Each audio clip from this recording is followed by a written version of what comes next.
Now, from WYDC TV, this is Big Fox News at 10. Good evening, I'm Anna Manuel. The New York Police Department makes an arrest in connection with the gruesome murder of a stay-at-home mom in Queens. Brian Yennis has more. The New York City Police Department took 44-year-old David Bonola into custody Thursday in connection with the murder of Queens mother of two, Orsoyo Gall. Her body was discovered inside a hockey duffel bag by a dog walker last Saturday in a wooded area half-mile from her house. Law enforcement officers announced the arrest of Bonola, who worked as a handyman at Gall's home. I just want to assure the public, and especially the residents of Forest Hills, that there are no outstanding suspects at this time. There were no signs of forced entry into the residence. Officials believe Gall and Bonola got into some sort of argument before the suspect stabbed her more than 55 times in the basement of the home. Gall's husband was out of town with their oldest son, but her 13-year-old son was upstairs at the time of the murder. Police say the suspect admitted to the slaying and told them the pair had an on and off romantic relationship. According to police, Bonola was the only person who had access to the victim's home and knew where an extra house key was kept on the premises. He has a relationship for her for 2 years. He knows where she lives. He's very familiar with the layout of the house in terms of the duffel bag also. Horrific to murder someone, roll them in a duffel bag. My understanding, the son was home. David Bonola faces several charges, including murder, criminal tampering, and criminal possession of a weapon. He has no prior arrests. In Queens, New York, Brian Yennis, Fox News. Governor Hochul responding today to a letter received from Congress regarding transit security after a mass shooting in a Brooklyn, New York subway left multiple injured earlier this month. Congress members asked how the tens of millions of dollars they've given was spent and why security cameras were not working at the Sunset Park station where the attack took place. I also just want to say I understand the concern. I'm a former member of Congress. People have questions. They'll get the answers they need. That's important. People need to feel safe and secure, and we can always strive to do better. And I appreciate the leadership of the MTA, who you'll hear from in a second, on this very issue. But this is an important issue to get it right. The MTA has emphasized that out of all the cameras in the subway system, the ones at this scene were the only ones not working. Leaked audio of a phone call among GOP leaders in the days after last year's Capitol riot reveals they were seriously considering calling on President Trump to resign. Madeline Rivera has more from Washington.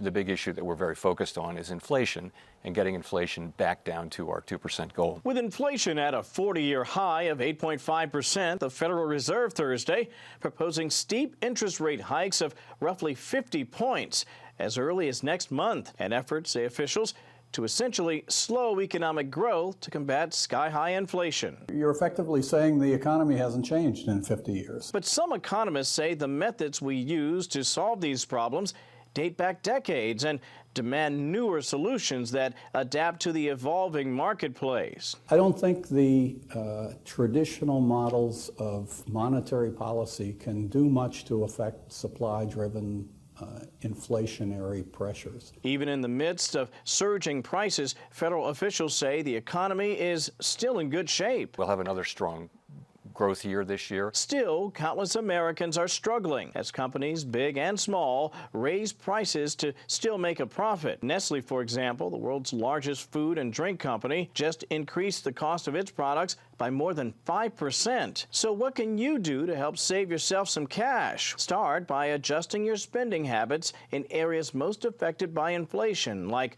food and energy. We tend to be pretty meat heavy in our diet in the United States. So thinking about maybe cutting back a little bit on that category. Economists also warn against hoarding items in case prices continue going up.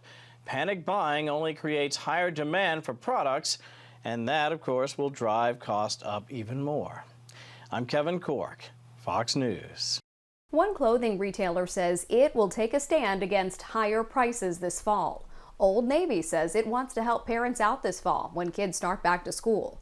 The retail chain is not going to raise clothing prices on some select items. The new strategy is called Price on Lock, which will fix prices on all boys and girls apparel items that are labeled Everyday Magic. The new price locking initiative will remain through the end of September.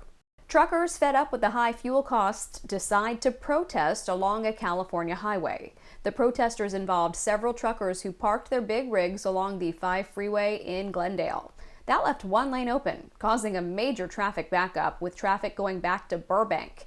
The California Highway Patrol eventually arrived, and it appears officers were able to get some of those trucks and traffic moving again. The next major holiday is coming, which means your travel plans should start taking shape. Memorial Day has seen a large jump in flights, car rentals, and other travel reservations, more than 120% compared to last year. This despite rising prices, more people are itching to travel as we enter the summer months. Travel experts say the best time to purchase flights is 2 weeks before the holiday weekend, on either a Friday or a Sunday. Last-minute deals are out of the question for the cost-conscious, with a projected average of over $800 for a flight. Inflation draining your wallet? You're not alone. Kevin Corke has more information about what the Federal Reserve is proposing to help combat rising consumer costs and simple tricks you can do to help you save some green. House Minority Leader Kevin McCarthy is facing political fallout after audio obtained by the New York Times reveals he considered pushing former President Trump to step down in the wake of the January 6th Capitol riot. The only discussion I would have with him is that I think this will pass, and it would be my recommendation we should resign.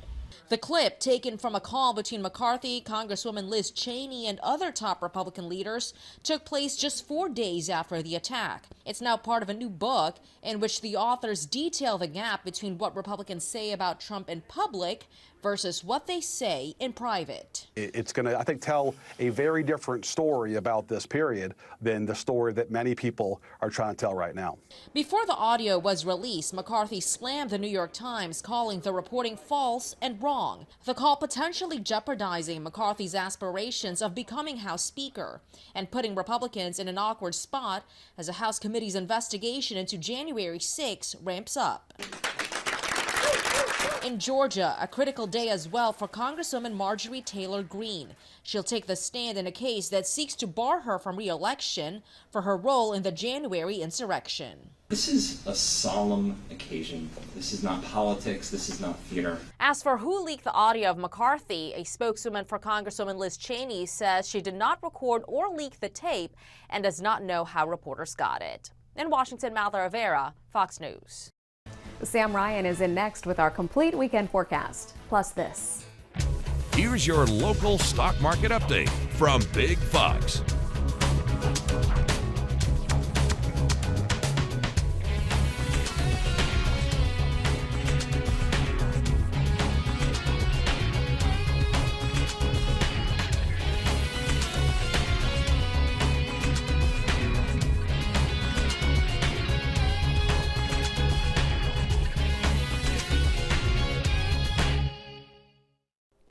Hi everyone, welcome. I'm meteorologist Sam Ryan. As we take a look back over the last 5 days, here's the high temperatures. We started the week off Monday, upper 40s, mid 40s Tuesday, and you can see staying well below average, even though we are up to 56 here Wednesday and 60 for the high temperature this Friday.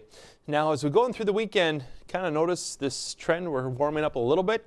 We're going to have even warmer temperatures. As a matter of fact, we're talking very warm for the day Sunday.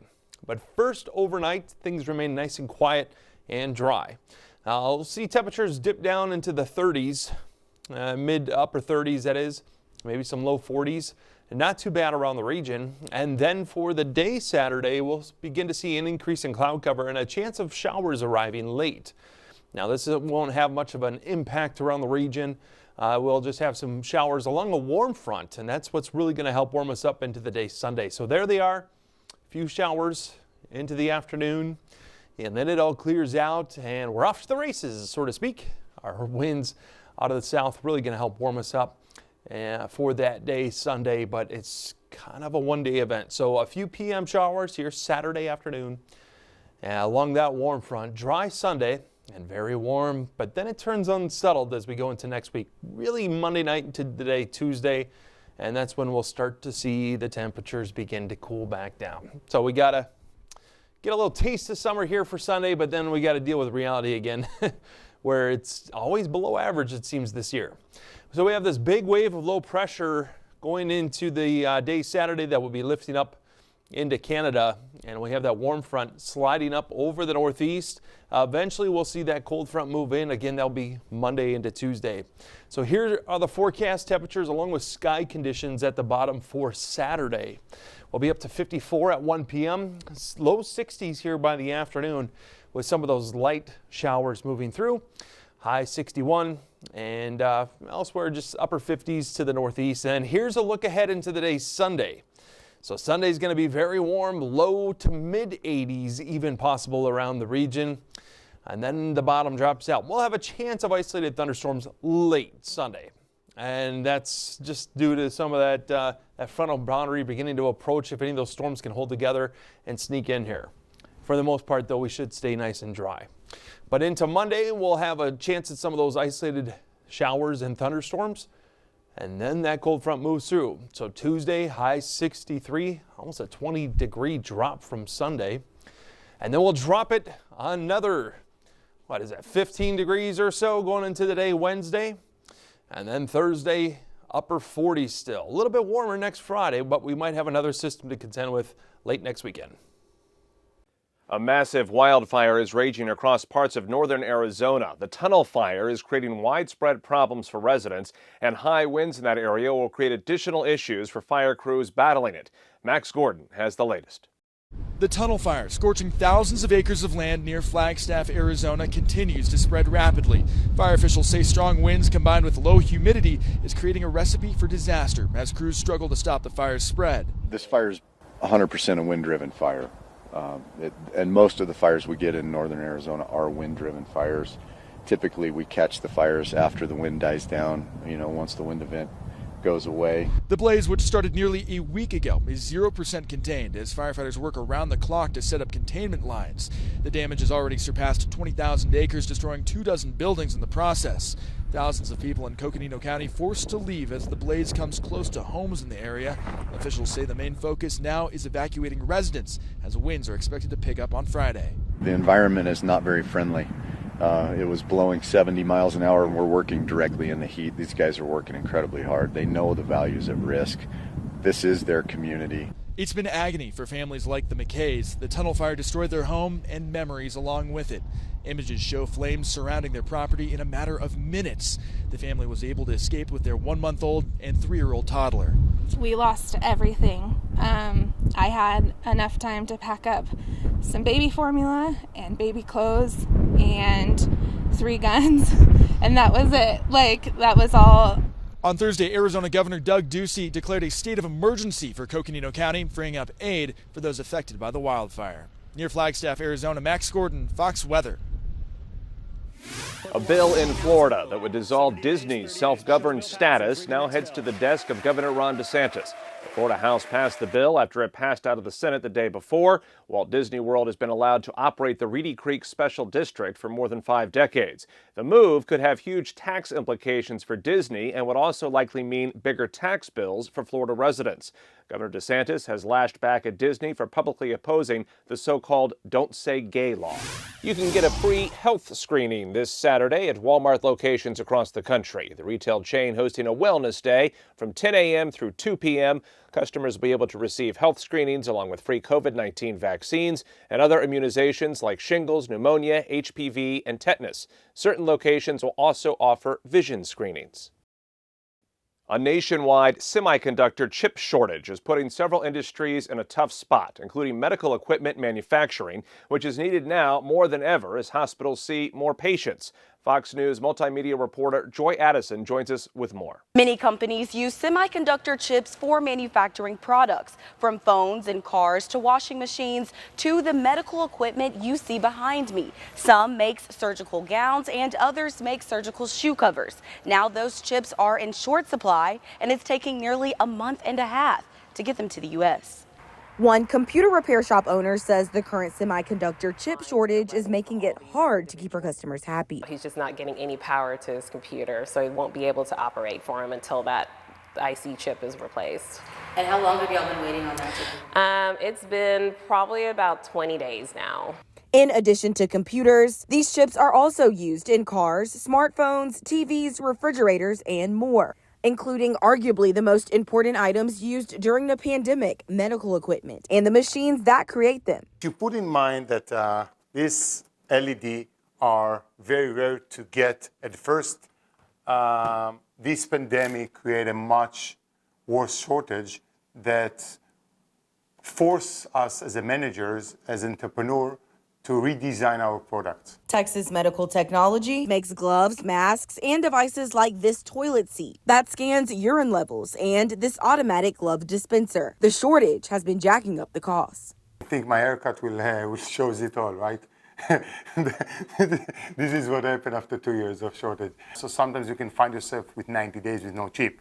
It's required from us to triple our procurement team, because right now we need to source in different countries. Not only are the adjustments costly, they're needed now as hospitals see an increase in patients, and streamlining healthcare approaches becomes a top priority. Overall, the volume and the amount of patients seeking care is increasing just because people are getting back to their normal routines and seeing their doctors. The needs of hospital won't stop. The White House is proposing a nearly $52 billion bill to help the semiconductor industry with production and supply chain issues. But for now, companies like Texas Medical Technology are looking to manufacture as many products as possible entirely in the U.S. to help avoid these supply chain issues. In Houston, Joy Addison, Fox News. U.S. home prices hitting a new record high in March, forcing many potential homeowners out of the market. Jerry Willis reports on these latest price hurdles. Is the American dream of homeownership a pipe dream? Rising mortgage rates, exploding home prices, and historically low inventory is putting that dream out of reach for many. It's a turbulent time for home buyers as they face an uphill battle to secure their forever home. 5.11% is the new average interest rate for a 30-year fixed-rate mortgage, according to Freddie Mac, and it's up from a 2022 low of 3.22% in January. Another rate hike is forecast for next month when the Federal Reserve meets. It will be the first time since 2006 that the central bank increased its policy rate at back-to-back meetings. Adding insult to injury, home prices are hitting new highs. $375,300 is the median price set in March, and there are just not enough houses to go around. We're about 4 million single-family homes short of demand, that according to Freddie Mac. And the National Association of Realtors tells us not to expect any relief in the short term. Listen. So for the next 12 to 18 months, we expect that housing prices will continue to rise. Tremendous demand, not enough supply. That equals pricing pressure, and the housing market will continue to rise. This is causing buyers to pull back. Mortgage applications are down 14% year over year. And a bleak news survey from the New York Federal Reserve finds only 43% of renters believe it is likely they will ever own a home, falling below 50% for the first time in the survey's history. Back to you.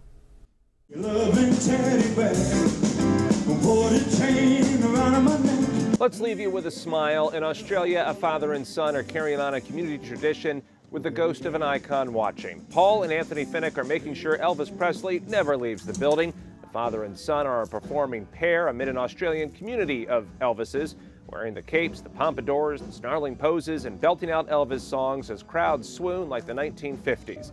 It's something they can't give up together. Father Paul, a two-time Ultimate Elvis Tribute Artist Champion. Both Anthony and Paul are also finalists in the current 2022 Parks Elvis Festival competition. That does it for us. Thanks so much for watching.